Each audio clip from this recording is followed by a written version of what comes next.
Beyond and hello, everyone. My name is Jonathan Dornbush. I am your host for this very special episode of Beyond. I am joined this week by Lucy O'Brien. Hello.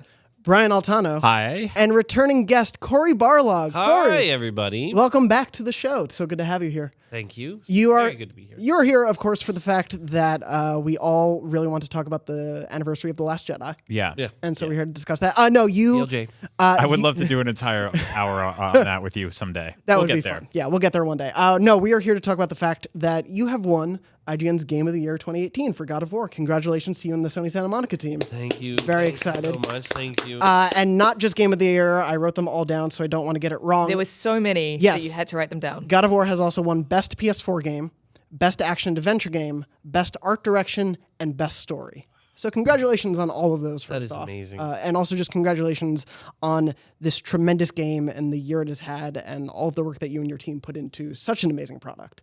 I know we all here are huge fans of it, and obviously a lot of the IGN staff is as well, and audience. So thank you, first of all, for that. Oh, thank you. Thank you. It's amazing. This is, so much of this thanks goes to the team at Santa Monica. You know, they...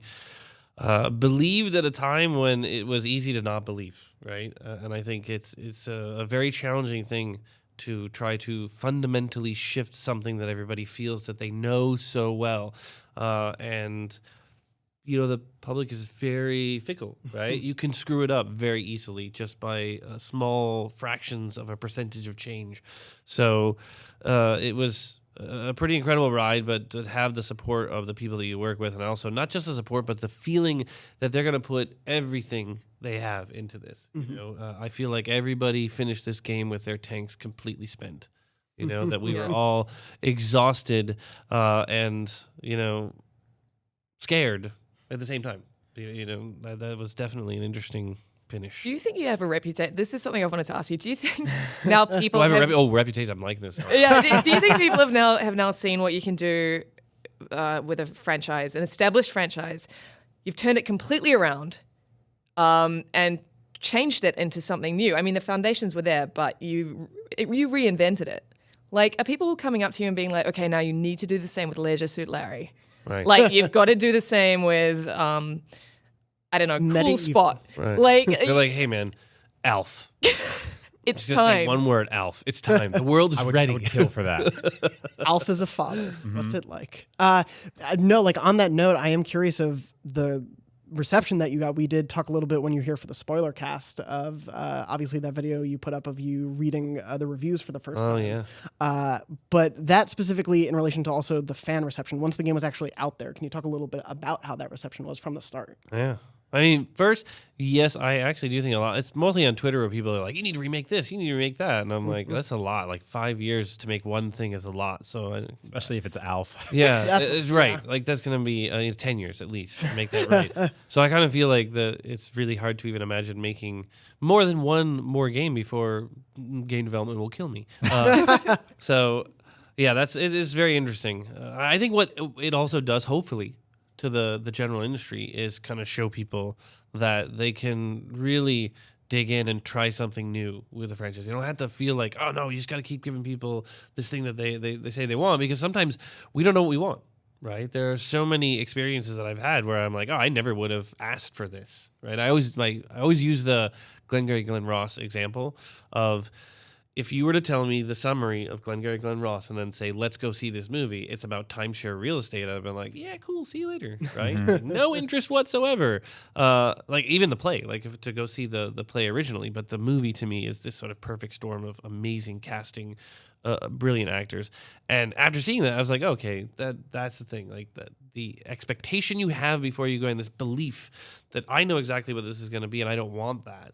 But then you experience and you go like, wow, I didn't know that I wanted that. And I think that comes from the place inside of all the creators of just sort of believing in that weird voice in I'm saying their head, but I'm pointing to their stomach. So apparently we have a head both. But yeah, it is definitely in sort of a thing I hope more creators do, that they take a risk and they get supported by the people who really make the decisions, the people who have the money. And they support them and say, you know what, let's try something interesting and different that fundamentally changes the way you experience the game, not necessarily just the way you pay for the game. That's something like I actually hadn't really thought about, is that the impact that this game specifically will have on the industry at large. Your game came within a year of stuff like Breath of the Wild and Assassin's Creed Origins, where they effectively said, hey, we're going to kind of hard stop this factory that's been going for a long time and reevaluate things and look at them. So I really do hope that that does send that message to the sort of, I guess, the money people at the top of the industry to go like, hey, like, let's, this is working and it's selling well, but what if we pump the brakes on this and come back to it with like a sort of more strategic angle that's it's maybe a little hardier. Yeah. I mean, it's risk taking, is what it is. It's like, it was so brave. I remember being in E3, and a God of War was shown, and I forget which one it was. I apologize, but it was a really bloody trailer, and everyone in the room erupted with cheers, and I was like, oh yeah, that's God of War. Right? That was God of War to me in a nutshell. Yeah. So again, it's just like enormous risk taking to just go, okay, we're gonna pull back on this and do something different. Yeah, and it is definitely one of those things, and it sounds sort of egotistical to say, but it does sort of begin with, I think, that one person saying, all right, we're going to try this. And then it's just a constant convincing, and that you're just meeting with people and then listening to their feedback and saying, like, I know it seems weird to do this, right? Like throughout the whole process, people kept saying, you're going to ruin this. It's not, like you were saying, where's the blood and the gore? And it's like, but again, that isn't not present. We're just not going to lead with that. We're going to attempt to look at something else to give more emotional weight to all of that violence, right? The violence initially was kind of a big factor in it because it was a violent period of time. Yeah, sort of course. The time of the Spartans, right? The most sort of fearsome fighting force in the history of mankind. Like that was a very like unforgiving and bloody time, right? But now it isn't that it is any less violent. It's simply just like, oh, wouldn't it be interesting if when you play, you feel the impact of that a lot more? And how does that happen? Right? How does that happen? It happens when you don't just lead with that. You don't just put that right out front and say, we're selling you this, right? It's that thing that you kind of, it's the blades, right? The blades had more impact because for the most part, I was able to keep it hidden from everybody and not even know that we were going to actually reveal those things. And I think that is the things that, at least for me as a creator, I was sort of waking up to, and I think probably a bunch of other creators were like, of course, that's exactly how you do it. But it's maybe more people will wake up to that and actually start to take those kinds of risks, present something that is different, but from a point of passion, right? I think that's the most important one. Is that, not just changing to change. Because sometimes when you just change stuff, it doesn't really necessarily make it better. It's not change for the sake of change. It's much more of like, I have a point of view. I have an idea. And this would be really interesting. I some of my favorite games seem to have come from that singular point of view and then are enriched by the fact that you have so many people on a team that just add to that in such a positive way or subtract. I mean, subtraction is a huge part of the creative process. It's, I don't even know who this quote is from, but it's done when it's not that there's nothing left to add, is that there's nothing left to take away. Yeah. Right. And I often try to just lean on the latter part of that and just say, I know there's nothing else to take away. Don't touch anything. But that's usually not true. And we usually have a lot more than we can. When you were talking a little bit about sort of the risk-taking nature of it and not wanting to change it just to change it, and especially I think the most interesting thing is leading with the new aspects of it. And yes, that violence that is sort of core to what a lot of people think of as God of War is in the game. It is not a friendly, happy-go-lucky game, but you purposefully in the trailers and the previews and all of that stuff led with this very clear focus and the intent, which seems like the original spark. Was there ever any pushback on that sort of stuff? Did you have to deal with people being like, but what if we maybe showed also all these crazy cool deaths in there? Yeah. Or was there sort of this clear, like, we believe in this vision, we're pushing it forward? Not to undermine anybody at Sony, because I think they all did believe, right? But I myself even suffer from this, and that there is moments of doubt, right, throughout. And our first trailer, the playable trailer, we added a huge amount of pressure that it was going to be a 9.5 minute live playable demo to an orchestra, because make it hard, right? Exactly. That's how we roll. And that went through a lot of debate and a lot of argument and a lot of doubt from people to say, oh, it's not, there's not a big boss at the end, right? It needs to end with the dragon swooping in over there was kind of wasn't really intended. It was meant to be stuff off in there, and it was about saying that there's a whole world a new world that we're going to explore. That was sort of the message at the end. But people can say, "Oh, we need to have him fight a big boss at the end. We need something big." And I was like, "All right, well, maybe we can bring the dragon in." But he's like, "No, spoilers. But you need to have like Baldur pop up on the dragon and say, 'I've been looking for you.'" And I was like, "No, it's not a Lorenzo Lamas movie or something like that. We don't need to throw it in their face. Like, there's a bit of subtlety that we can use." And I think it was that moment when we had released that people started to realize, like, oh, okay, I think I see where we're going with this, and that people are responding positively to it. Prior to that point, we hadn't shown anybody or told anybody, so it's very easy to feel like, okay, we haven't shown this, and this is the first time we're going to go out. I don't want to embarrass myself, or they don't want to embarrass themselves or be embarrassed. And since I was sort of the one playing, right, there was a lot of pressure on me of people coming up and watching me do my rehearsal playthroughs and then giving me feedback. That was wild. Right? Like to play, I was basically playing a game for people, and then I was like listening to a room of people critique me on my playing and how I did that wrong. Sounds like my worst nightmare. Yeah. It's crazy. But I guess it's like streaming, right? You stream, Well, yeah, so like the that's chat is filled with "you suck, get good." You were just a very private streamer. Right. And it was just live. It was everybody just "you suck, get good." Are you like? Do you feel like you're in the sigh of relief part? Did that come when the game launched and the reviews came in? Because we're in review season now, so it's sort of the accolades are rolling back in. Yeah. I think that sort of hum of positivity has sustained throughout the year. But do you finally feel like we did it? Like, I know there's that, like, with creators, there's imposter syndrome, and there's like, I don't know, and I like the second you finish something, people are like, where's the next thing? We're an insatiable bunch as gamers, and we can't blame us. It is true, man. You get like 5 minutes, and then people are like, "Where's the next one?" Well, I was explaining it to people as it's sort of like on my wedding day, people were like, "Where's the kid?" We're like, "Not now." Oh, Like, I thought you were gonna go different there. Where's the next one? we're gonna get divorced and remarried to get the Right. presents. It's a good racket. It's So smart money making. do you feel like, are you like, we're good now? We're done. I can sort of like reflect on this, or Half and half. I don't know. I think I go up and down about it. Like the Game Awards, I was super stressed out that whole day, just because it was more important that the team was there, and I really wanted them to be recognized in that. It's like it's a sort of an official night of awards and stuff. I thought, oh, that's a really cool thing. I really hope that can happen.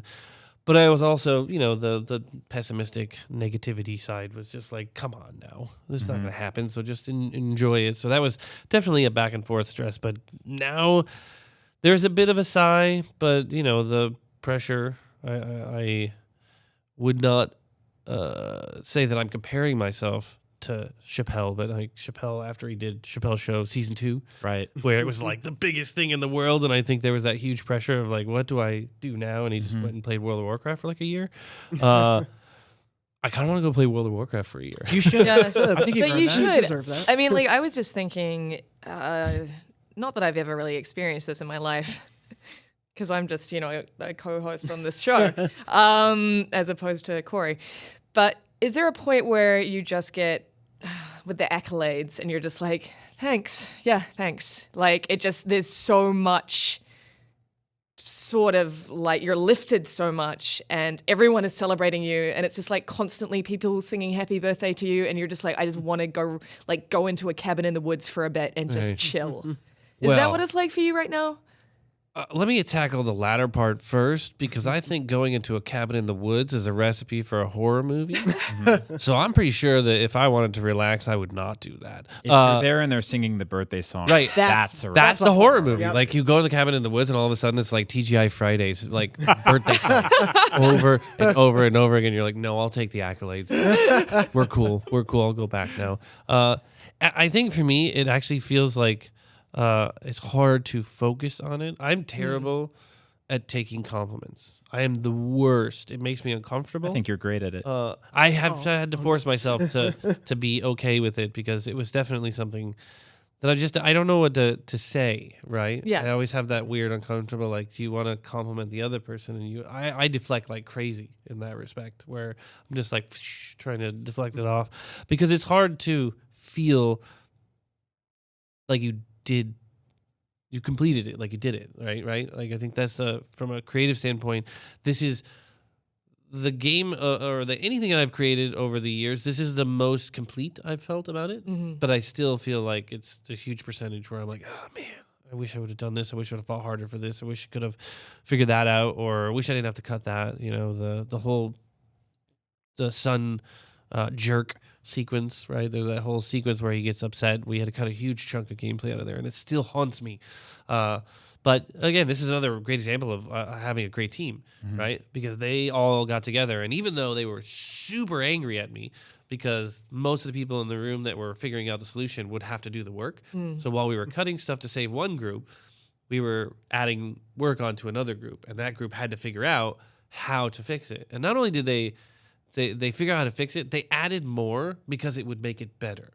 So that to me was, I think it was a tough moment, but it was one of my most proud moments, I think, working with that team, was to see people who knew they were taking on extra work. And instead of just trying to say, you know what, this is the bare minimum that we'll do, they went, this idea is so much better. This is going to make it better, right? It was the Modi returns in Tyr's temple, right? Yeah. Where, you know, I think I broke him, right? And I had talked a while ago of like, it'd be really neat if we could figure out how to do a rage moment for the kid, but it just has to feel right. And, you know, then forgot about it. And they had kind of come up with this whole scene that would incorporate that idea into it. And the scene was brilliant, so good. And it was way more work than they thought they were going to. They could have gotten away with a couple of lines, but they added even more. So to me, see how I did that? I just deflected. Yeah, You no, you're really really did. good. You That did. section, that section. I really by got the to run way. for office.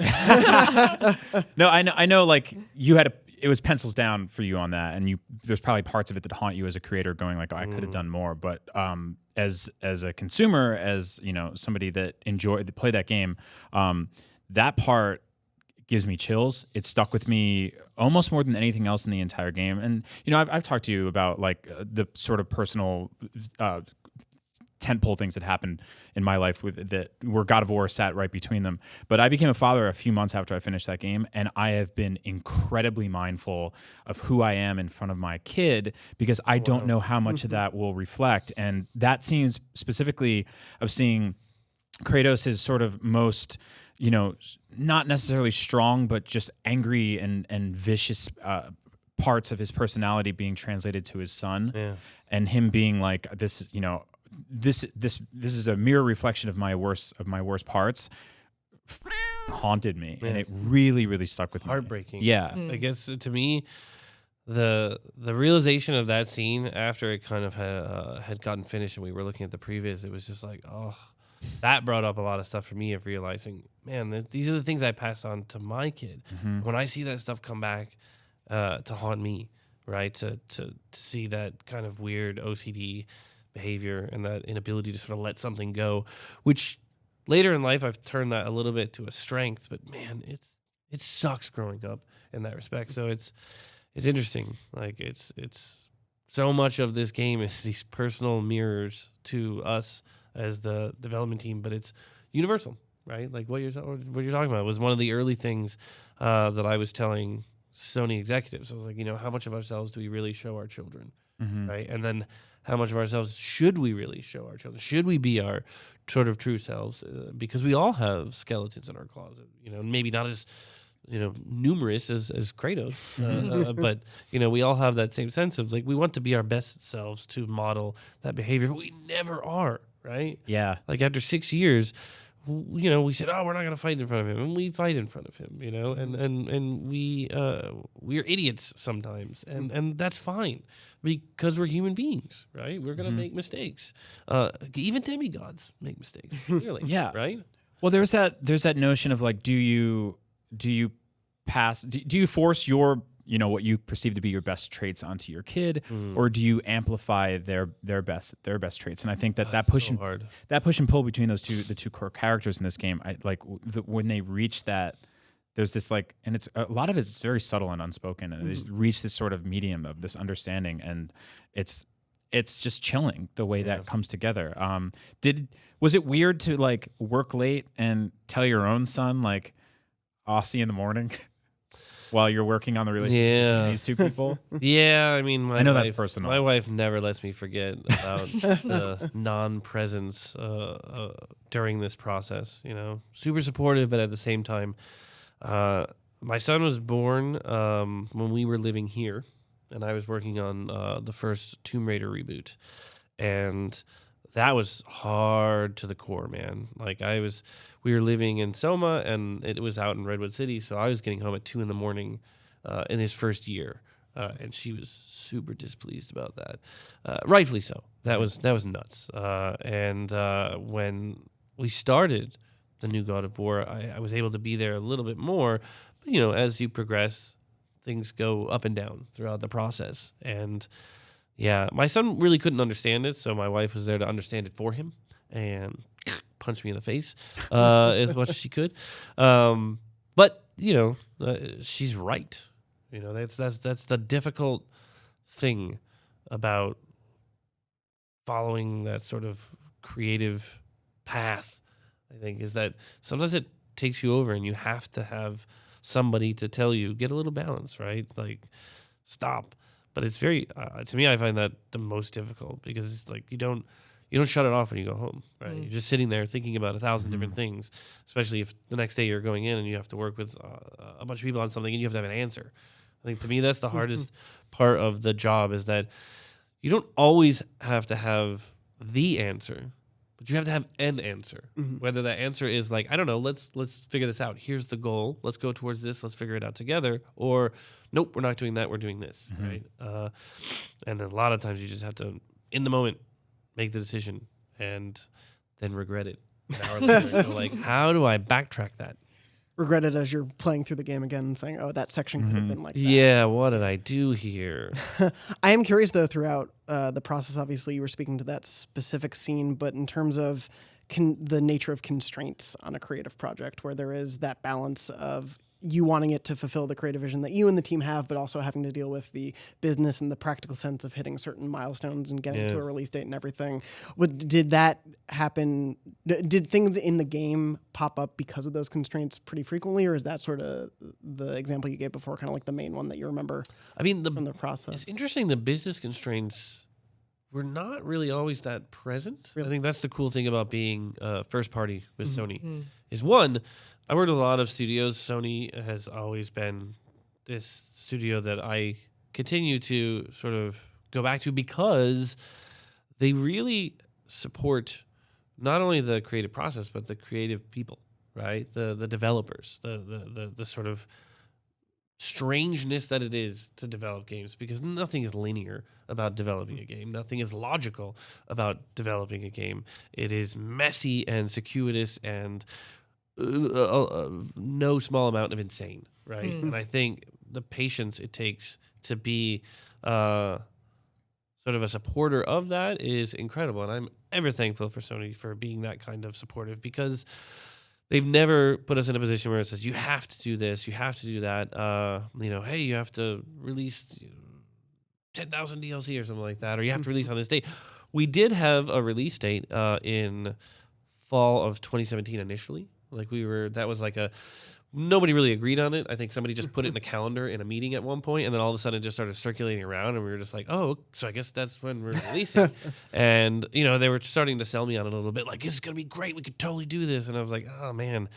Like, one, I think, isn't that when Red Dead comes out? Like, I don't want to come around them. They're really big, right? So I was like, we should get away from that. But even more so, I just don't know if we're going to be ready then. Like, this is like a year and a half out from that date.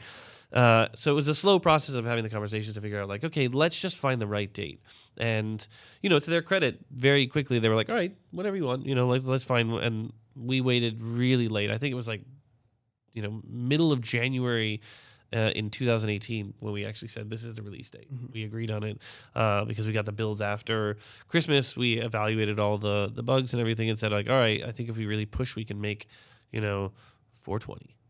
And I was like, that's great. I love that date. So yeah, that it was, I think, an interesting thing, because when you're working with third party, right? I worked at a development studio called Paradox Development, where we made X-Men fighting games, X-Men Next Dimension, and Backyard Wrestling.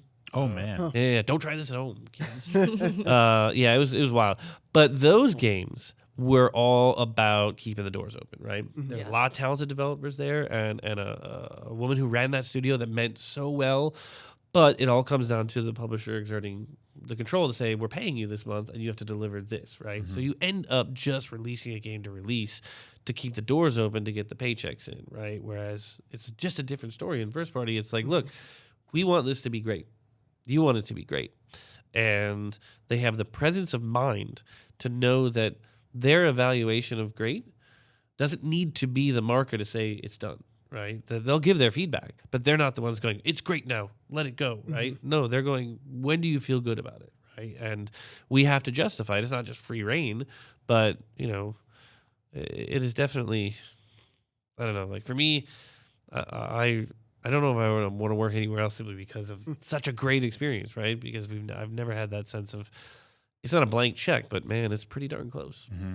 Were you going to say something? Well, I was just going to say in terms of constraints as well, like you mentioned before, taking away things. And I think one of the most amazing things about God of War coming out this year is it came out in a year where there were a handful of extremely good open world games, right? Like extremely strongly delivered. This is kind of the pinnacle of open world games. We've reached it as high as we can go, at least this generation.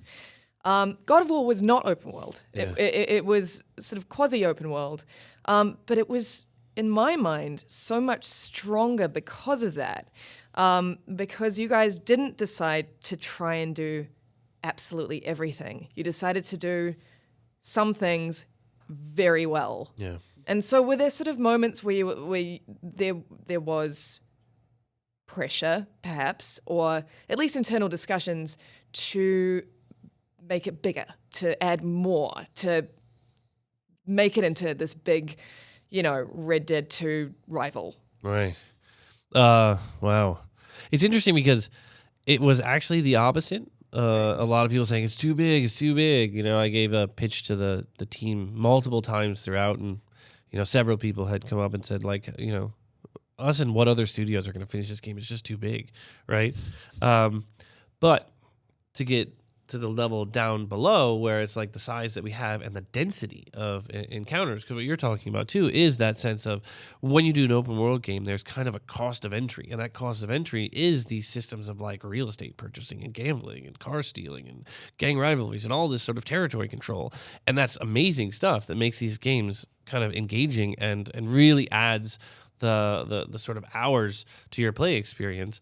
But from the beginning, I kind of was telling people, I know it's going to feel like we're making an open world game, but I want you to think of this like the big sort of hub-based gameplay of the classics. But the world itself, as lame as it is that everybody says, the world itself is a character, and that character is very gigantic, and it's adding to the sense of isolation, right?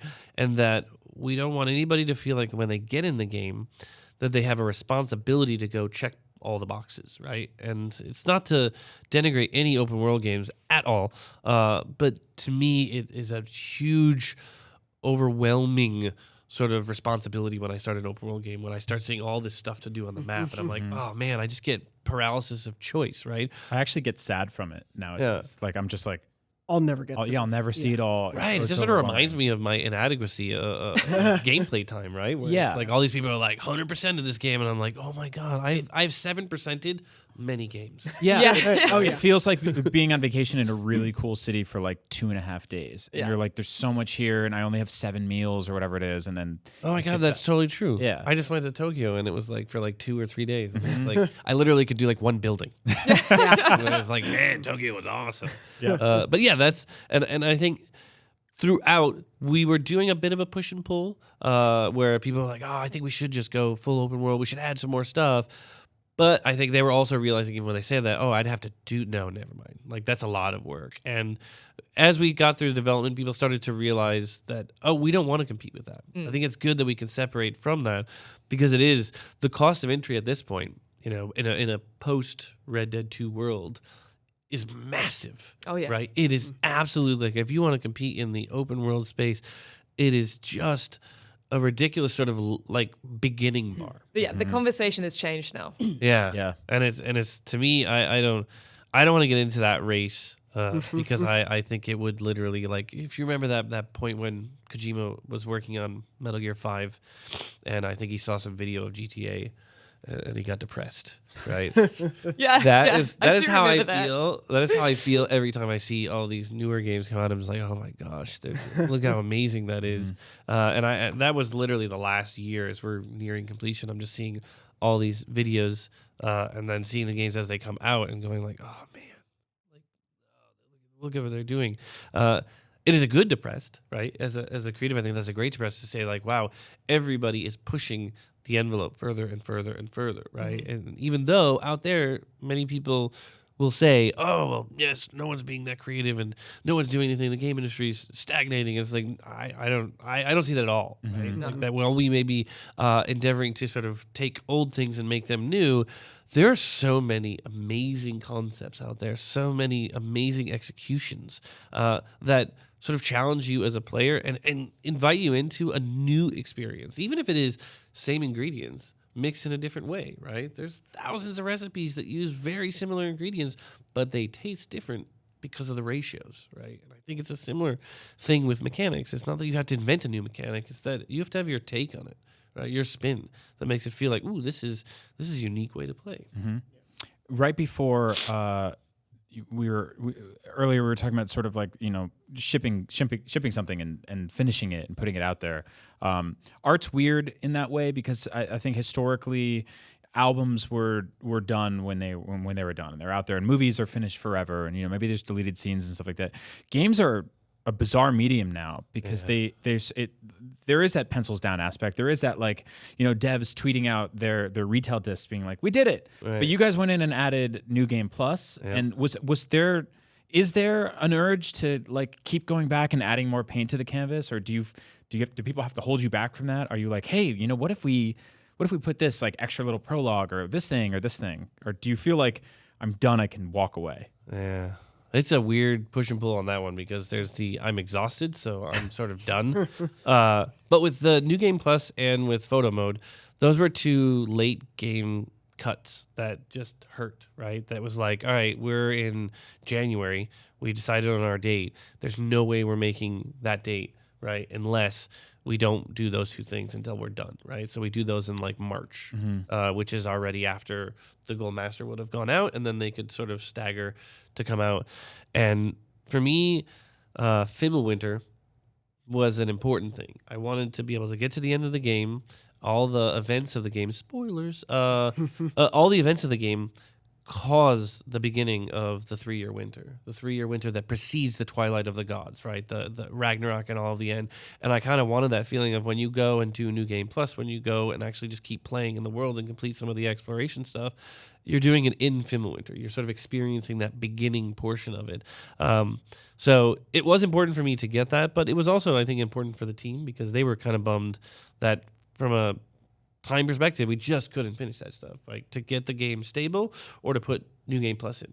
And I was like, well, I agree, 100% stable. Right? Focus on the bugs, make sure that it's like fun to play, and then we can, you know, sort of negotiate what we can put out afterwards. Because there was a time when I wrote a couple of TLCs that we were talking about, okay, what if we did release some other stuff after?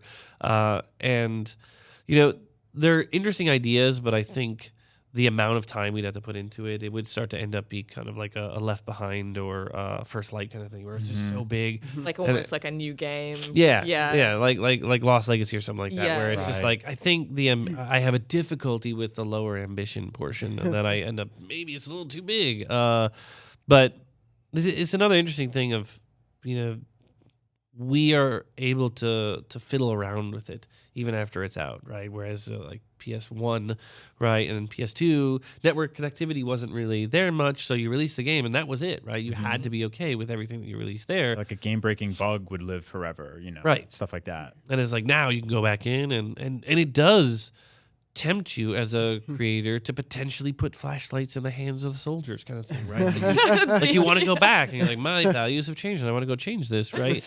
And I think for me that's a delicate place, right? Because I think I would want to make something new that reflects that versus going in and changing any of that. But now the accessibility of that makes the temptation that much greater. It's an interesting point though. Like, there are very few games that have kind of retconned themselves in that way. Like, there are no sort of Winchester Mystery House games where people just keep building and building and building and changing and changing. I think most people have the good sense to know when to stop, even when the temptation is there. Yeah. I think the Star Wars special editions really taught people a lot about Showed us all the light. maybe you don't need more dewbacks, you know? We don't need to switch the Yuck Right. Up song. I mean, for me, I love the restraint of that because it does keep the experience of the story whole as it was when we all first experienced it. But I did love that the game had this life afterward, not just with New Game Plus and everything, but also with, it was one of like the biggest things during the summertime, but the Easter egg hunt for that final Easter egg that you had talked a little bit here on the I was podcast and so everything. sad that ended up being the last Easter egg. Yeah. Right? Because that wasn't intended on being the last Easter egg. The Easter egg I really thought I was so clever on was hiding the sort of location of a secret item in the physical map of the collector's edition with 2 different made-up languages. I mean, it was super complicated, and I was so proud of myself. And I had worked with a very small group of people on the team. We kept it secret, right? And nobody was aware of it. And people found it in like 3 days. I was like, dude, you're going towards the dessert, right? So then you end up giving, the mashed potatoes as the final secret, right? And everyone's like, that's lame. And I'm like, I know. But the meaning behind it was really cool. I think that, to me, that secret, while it wasn't a huge revelation, it was an interesting revelation to show that Faye always wanted him to understand who he was, right? She always wanted Atreus to understand that he was both Loki and Atreus, even when he didn't know it. That he was surrounded literally by half of who he is growing up, and that it was something that subconsciously that he would absorb, and that choice of who will you be, right, is ever present. Even when you're not aware of it, we are always figuring out, who our best self is, right? So I'm curious with something like that, and I think one of my favorite aspects of the game is the layered intention behind everything, where like every character that's in there, every piece of extra things you can find in the world, or every location, all of it has more than just the meaning that you go there and complete the objective to keep moving on. Like, it all matters to the entire story and all feels like this complete whole. Were there issues with maintaining that cohesiveness when you had to cut things and when you had to add things? Like, were those restraints? Yeah, it coming to a drove the head? writers crazy. It was interesting because in the beginning, I wanted everything to connect and mean something. And then as we got into this sort of middle point in production, there was this sense that, oh gosh, there's just too much, right? When we started to realize, this is what's going to take to do one side sort of event. And that's a lot. All right, so maybe maybe we don't have to have as much story in it. I guess we can cut it down. It sucks, but, let's do it. And we did a first pass on that and play tested it, and we're, called out immediately by the player and saying, like, this is stupid. None of this means anything. And we were like, all right, well, we got to do it, right? So I had a heart-to-heart with the writers and the people in charge of sort of the exploration group, and kind of said, like, we have to connect all this stuff. We have to stretch ourselves a little bit further so that as you're going off and exploring, you're getting rewarded not only from world building, but it connects back. It makes sense, and you're hearing all of this stuff. And they were like 100% super behind it, and we started sort of pitching different stories and adding different stuff, and it sort of started glowing in my mind from there, where I realized, like, this is how it has to be. It's tough. It's a little bit more work, but it means something, right? It is definitely connected to the rest of the world. And once everybody else is on board, once everybody sees the direction they have to go in, they can really start creating on their own and say, I'm going to add to this, I'm going to add to that, and then really build it up. But yeah, when we would cut things, especially when you cut geometry, right? I think the hardest part in any game is what people don't realize is you have a certain physical space and then a certain speed at which the player is able to move at a maximum speed. So then the writers will write to that, right? Hey, I've got 18 seconds. I'm going to write 18 seconds of dialogue. That's awesome. They write it, record it, put it in, and then they cut out something. Or even more maddeningly later, we're like, the climbing's too slow. Let's speed it up a little bit. All the dialogue throughout the entire game is screwed up because they get through all the climbing sections and the dialogue doesn't end. So yeah, that makes the writers crazy. That would be the one that they pull me into their office to be like, what are you doing? But yeah, I think anytime you have to get rid of anything, it costs somebody else something. One of the most amazing things about game development is that writers often write to gameplay. It's not the other way around. Sometimes you're just presented, you're like, this would be cool if we do this, or we have to change a piece of geometry so this now looks like this, or like, I'd like a side quest that involves this like kind of type of gameplay, right? Yeah. And often that's incredibly challenging for a writer because you've got to come up with ideas of what that could be, and that's why you end up with, especially like RPGs that just often make very little sense when it comes to things like side quests and stuff like that. Were there any loaf of bread? Yeah, it's just absolute nonsense. Were there sort of any moments during the development of God of War where you were presented with what you perceived to be a gameplay like problem in terms of how you fit it into a narrative that the writers came in and said, okay, we'll do this, and you were just blown away by their idea? Ooh. Well, we have a half and half, I think, at the studio, whereas the writers, we work out an outline in advance, and I kind of like to sort of thread a little bit of gameplay goals inside of that, and then they're kind of writing before the gameplay even starts. A lot of the times because we were essentially doing everything at once. The ideal situation is what you're talking about, is we've worked out a fun space, and then we figure out from a narrative perspective, what is the dialogue we write in there? And occasionally that does happen, but a lot of the times we're literally in the stage recording the cinematics, not knowing what the level is even going to look like, right? We're like, we know a cup will be at like a meter, and that's about it, right? The rest, I don't know what you're looking at. I think it's a sky over here, right? Because we were doing things so early. But then as we got further into production, we started to have these situations where, that gameplay is amazing, right? And how are we going to make that fuse or work within the game? That a lot of these sort of things that we were doing out into the world, the quest with Gulveg, right?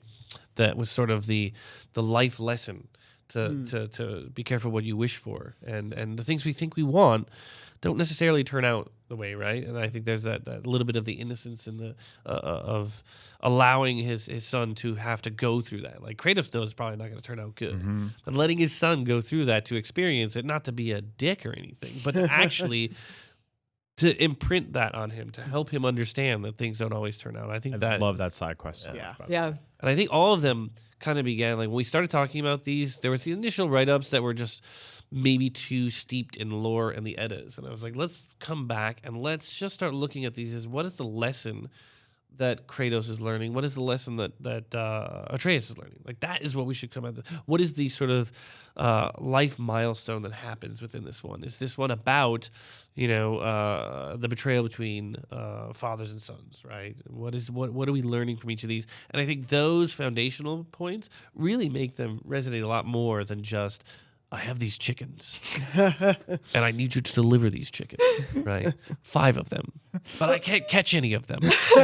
So you have to catch them all and then deliver them, right? And I think that is where you end up beginning with gameplay and then saying, all right, well, let's just end it there, right? The gameplay is catching chickens. We have chicken catching gameplay tech. Cory, they're called cuckoos. Right, cuckoos. I just think one of the smartest things that you guys did, just as an aside, was having those stories when you're traversing. Like just when you're on the boat and Mimir's talking, and it's like that could have been kind of a slog, but it wasn't, because you had that dialogue, and that dialogue was so sharp. And I thought that was an incredible sort of use of character in a moment that could be otherwise quite like... It's sort of like in lieu of having like an in-game radio, you have this decapitated right? head that tells stories. But see, that's a really good observation, because Matt Sovos, Rich Gobert, Orion Walker, and Adam Dolan were the incredible writers that we worked with on this one. And it is truly their work that made that work, because honestly, people hated the boat in the studio. The boat was the butt of every joke. The boat was like, if anything was behind schedule or we were over anything, it was always, you can always cut the boat. Get rid of the boat. And they're like, I'm serious, man. The boat's stupid. It sucks. I hate the boat, right? And the boat was a compromise I made really early on when the technical director basically told me, we cannot do 3D AI navigation. right? We're going to have difficulty doing the 2D when they're walking, right? That's going to be the challenge, and we should take on that challenge. But to then go swimming, where they're both swimming around and he's trying to follow in 3D space, he's like, don't be an idiot. You're never gonna be able to do that. Like, take on the challenges that make sense. And I was like, all right. In a rare moment of agreeing, I said, okay, well, we don't do that. Then I will figure something else out. And then I wrote up a little thing on the boat that kind of focused it in on saying, like, we're going to deliver narrative, a different way of traversal to change the pacing, well, and we're going to have collectibles and sort of exploration involved in that. And then the last one, I said we're going to have combat. So we were going to have all 4 of those things. Those are the 4 pillars of the boat. And combat kept being that thing that was like, oh, this is the scariest Pandora's box of for anybody, because it's a huge change to the combat systems. For one point, you could aim the bow and shoot at stuff, and we tried a bunch of different things, and it just felt like, look, to do this right, it's going to be huge. So eventually, we just cut that thing and then put it in the, all right, it's going to be the narrative delivery. And that still scared a lot of people because the narrative wasn't put in yet, right? There was some cinematics and people were starting to agree, oh, okay, I don't hate this. And Kratos is so terrible now, but I don't know, man. Just ride around the boat is going to be so dumb, so boring. And it was not until we had a playtest where we noticed several people not docking the boat. And we had so many problems with the boat docks breaking. Right, that the you go up and hit the button and then you just get pushed away because essentially we were trying to figure out an auto docking navigation thing, right? And it just was brittle, and we didn't put a lot of time in it initially, so it would fail.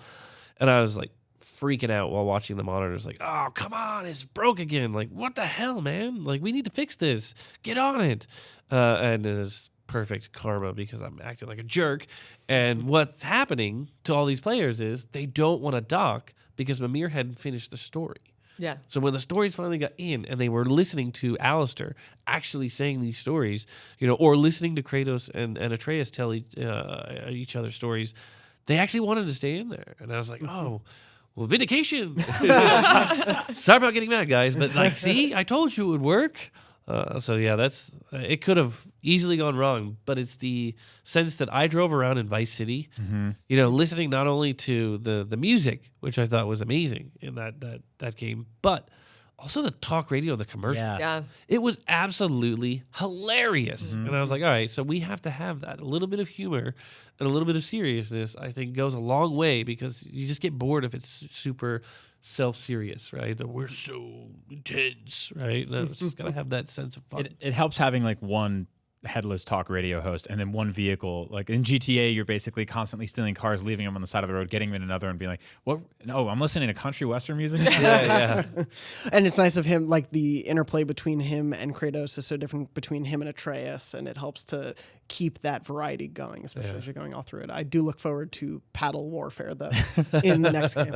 It sounds like there was a lot of like sort of like inspiring and also humbling moments of bringing your work to the playtesters and then going like, "We're here, we're so proud of this," and they're like, "This sucks," and you're like, "Oh." Yeah. It happens all the time. So every creator that I talk to has that same relationship with playtesting, is that it, as great as we all think it is, it's still just it's rough, man. We don't want to demoralize the team if everything comes back super negative, but it also sucks to hear that. I mean, you try to laugh it off. I mean, we had one guy that, first of all, this guy was a teacher. Okay, so he taught, I think, high school, and first round of feedback he gave was, "I hate kids, and I hate that the kid's in the game." Wait, like, what? Yeah. And I was like, "You are in the right career, my friend." Wow. Yeah. Yeah. So I was like, all right, You this should is call weird. his high school. Yeah. He's like, "It's just stupid. You ruin this game and you put a kid in here. I don't want to take care of a kid, And I was like, all right. But this was, I think a full half game playthrough. So it was like beginning to the half of the waypoint of the game. And his first few feedback points were that. And he kept just starting to rail on how much he hated things and how the kid was annoying and how he's ruining the game. And then he got to Freya's house. Right. And it still wasn't fully realized. So a lot of the cinematics weren't fully working. Sound wasn't that great. Art wasn't fully in. So the most like vicious feedback he gave, right, was right around that point where he was just like, "Flowers? You have Kratos picking flowers. You have ruined this game so much and just devastated the history of who Kratos is and made this not work. And I hate this. He's like, I came into this like thinking I was getting a pizza with pepperoni, the best kind of pizza, but all I'm getting is a pizza with olives, just olives, only olives, right? And he's like, this is just terrible. Oh my So we were just like, all right. Clearly, we metaphor, have not though. connected this guy, right? Oh, well, we took that metaphor one step further. Like that. So we were like, all right, we want to thank this dude at the end of all the playtests. So we got him a pizza with olives piled on like a damn mountain. No. Yeah. Yeah. That It is was the greatest thing amazing. ever. And he, That is we want incredible. to show him one that like we hold no grudge. Like as much as it was like, oh man, it's so vicious. Like it's great. We need to hear this hardcore feedback. And I was like, we need to give a little bit back to him. too. Yeah. And he thought it was hilarious. He was laughing. But I think for me, Amazing.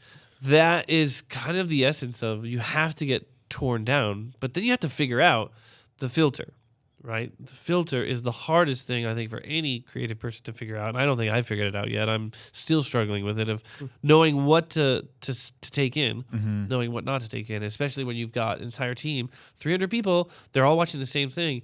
They're going to amplify the thing that they respond to the most. Yeah. So now you've got not only got the playtest, but then you've got the amplification of different groups on the team coming to you and going, well, this is clearly the most important thing. I've been talking about this forever. See, this is terrible. And either, yeah, you're right, we should address this, or no, don't worry about this, right? Like the picking flowers thing. Some people hated that. I really wanted to quadruple down on it. Derek Daniels was somebody who had said, you know what, that's it. We're going to make a sort of fetch quest. You have to pick 100 flowers in the entire game or something like that. We're going to place them all over. And it was late in the game. We didn't have time to put it in. I was like, I'm so into that. Let's do it. Right? Simply because it's like the things that people focus on to say this is what's ruining it. It's fascinating to me. Right? Yeah. Because when you actually see it in the overall game, you're like, oh, that was really not that huge of a part. And it's kind of an interesting thing of like, Kratos has never had to deal with the consequences, right?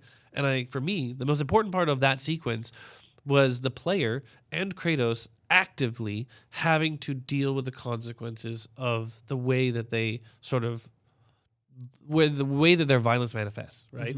So that they have done something, and instead of going, sorry, no, you have to carry this thing. You have to hold the sort of blood vessels to help close up the wound. You have to go get the remedy so that she can actually fix them, right? You have to figure out like what it means after you release the arrow, what happens, right? And I think that's a really cool thing that, you know, when it all comes together, it's a really neat way to help players sort of see all aspects of it, so we don't just have one side of the conversation throughout, because I think that's an important thing, I think, for all creators to be able to represent the full spectrum. When you've got like a itchy and scratchy and poochy Simpsons situation where everyone is giving you conflicting ideas, right? I love that example. Yes. Is that what you always go back to, like the essence, the sort of the pillars of your game, and that helps you parse those sort of conflicting ideas and helps you know which ones to listen to and which ones to kind of go, okay, that's just Olive Guy. It's just Olive Guy. See, I have the first line of defense is like the inner voice, right? The immediate reaction. What is the immediate reaction? Am I angry? Is the voice saying totally right, right? And there's different voices, right? There's the pessimistic, scared voice, and then there's the assertive, like, this is correct. No, it's fine, right? And if there's nothing, then I have to lean back on the trusted sort of next layer of people, right? Like that I have, 3 or 4 people that I lean on to be sort of my tastemaker sounding board, where I'm like, I think this is really good. What is the feeling of the group on that one? And if they're all conflicted there, it's like, oh, great. All right, then I have to step away from it and just start thinking about how does this all connect, right? What is what is it furthering? Is it furthering the sort of pillars of the game? It's interesting. I had heard recently that when we had done a blog post or something where the pillars of the game were released and people were apparently making fun of it or something like, oh, it's so silly, right? And it does seem silly when you look at it and you go like combat, exploration, and father-son narrative, Yeah. all feeding into character development. It's like, that's so simple. That is the maddening thing about creating, right? Whether you're writing, whether you're directing, whether you're acting, it's the simple answers that are actually the real answers. And it drives me crazy Yep. because I'm waiting for the secret sauce. It's like, no, this is exactly how you do it. Then you'll go, oh, that's the secret way to do it. No, it's like finding out a magic trick. It's super simple. It just takes a lot of skill, right? Yeah. And I think for us, that sense of creating the pyramid, right? And having those 3 core ideas that say, is it serving one of these pillars, right? Mm-hmm. Which those 3 pillars all serve the development of the character. And the development of the character either from the sort of player choices, right? I'm putting in different armors or enchantments, or the development of the character on their sort of emotional arc, right? And it is so weirdly simple, but so incredibly effective for the last line of defense to come back to it and say, okay, it's not doing any of these things, right? It is not furthering the sort of discovery, right? The joy of discovery. It is not furthering the father-son relationship, and it is not furthering any sort of combat agenda. So therefore, it probably doesn't belong. The maddening part is when it's wrong, and it does fit in one of those. Right. That it comes down to that sense of like, all right, sometimes you just have to make the call. And I stall as long as I can. I have a tendency to either deflect and then ask another question, and then if they don't remember, we end the meeting and I get out and I get passed. Or they'll remember and I'll be like, oh, all right, well, just give me a day or 2 to think about this. And eventually, it is the point where people say, I found my keys when I stopped looking for them. When I stop thinking about it, and somebody asks me the question, almost like I ask people to surprise me. In 2 days, at some point, don't tell me when, ask me this question again. Preferably like in a hallway, come up behind me and ask the question. My immediate response, as if being scared, will be the correct response. So that and generally that works. I mean, I don't ask people to do that, but it works in that sense that when they ask me when I've forgotten about it, I'm like, of course not. We shouldn't do. Oh, of course not. No, we shouldn't do that. You're right. And I think it's just so many different things that you're trying to juggle that sometimes you just have to let the computer process a little bit and put everything together and go like, oh, okay, I see. Like that's gonna work for everything. We're talking like the marketing and the sort of gameplay elements, the story elements, the sort of individual aspects of upgrading. Like all of it has to kind of fit together in this weird puzzle, and it all comes online at different times. Like all that upgrading stuff came online so late. I mean, scary late to the point where everybody was looking at each other going like, nobody does it this late. This is crazy. What's our problem? And our problem was we wanted to do so many different things. And just someone hadn't scared you in a hallway at the right day. You Right. to get the answers out. Going a little bit back to after the game's release and everything, you have talked a little bit about deflecting, whether it's needing the answers for the game or taking compliments or things like that. One of the things, whether or not it was deflection intentionally in your acceptance speech at the Game Awards and talking here, your love of other creators and their passion for the games they create and everything. And I wanted to just talk to you a little bit about, obviously we're here to celebrate God of War, but also the games that you've been nominated around and been celebrating as well. And how is it being in that conversation with games you may be a fan of and games makers whose work you love? It's ridiculous. I mean, honestly, this last 6 months has been, for me as the fan of games, for me as the person who grew up, renting a Super Nintendo from the video store down the street and playing all weekend, 1 or 2 games with my friends. I am just living the sort of my inner fan dream, right? To be able to go and talk to creators who I admire, to be in the same sentence as those other creators, to say like this game is considered in the same sort of breath as these other games. I think that's amazing, because I have so much respect and admiration for the work that they do. And for me, I don't know if it's lack of confidence, but honestly, I would choose their games over mine, simply because I'm such a fan of the work that they do.